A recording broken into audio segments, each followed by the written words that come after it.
Well, if you've been paying any attention at all, you may have noticed there's a cultural revolution taking place on college campuses, and not in a good way. Campus craziness is what we're calling it on this show, and today's edition is pretty crazy. First up, feminists at Sierra College in California issuing citations to students who make kissing noises, among other offensive sounds.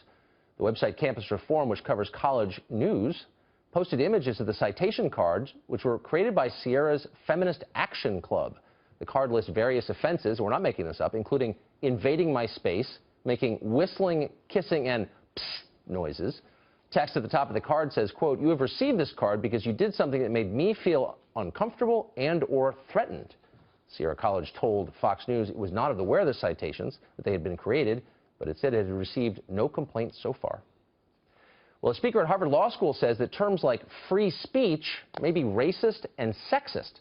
Harvard Law School graduate Kendra Albert told students that when non-lawyers use legal terms like free speech, they, quote, lose sight of the often discriminatory history of such terminology.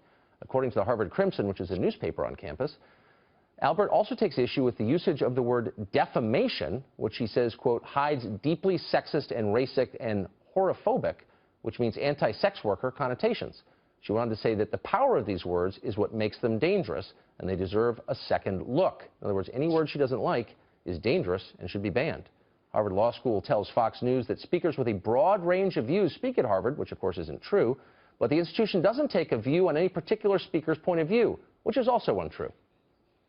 And then Black Lives Matter's protesters at Ohio University interrupted this year's homecoming football game by unfurling a banner that said, "Make racists afraid again," pushing fear. According to Campus Reform, which reported this story, the protesters also started chanting, "Whose lives matter? Black Lives Matter." Well, a local newspaper on campus, the Post-Athens, reported that about 45 demonstrators dressed in all black held their fists in the air during the protest.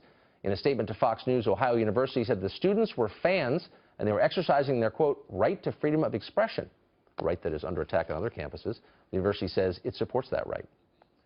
And in Missouri, the university there considering a proposal that would use contributions to, quote, equity, inclusion, and diversity as a factor in determining which professors get promotions and tenure. The proposal is the product of a $1.1 million diversity audit at the university. The local newspaper, The Missourian, says the goal of the proposal is to, quote, encourage faculty and staff to consider diversity issues in their teaching and research. It does not specify what diversity issues are. You're just supposed to know. The University of Missouri did not respond, of course, to our request for comment. Well, if you have a campus craziness story, let us know. They're abundant, but we want to hear from you. You can email us. You can send it to campuscraziness@foxnews.com. We'd appreciate hearing from you as always. There's a lot to choose from.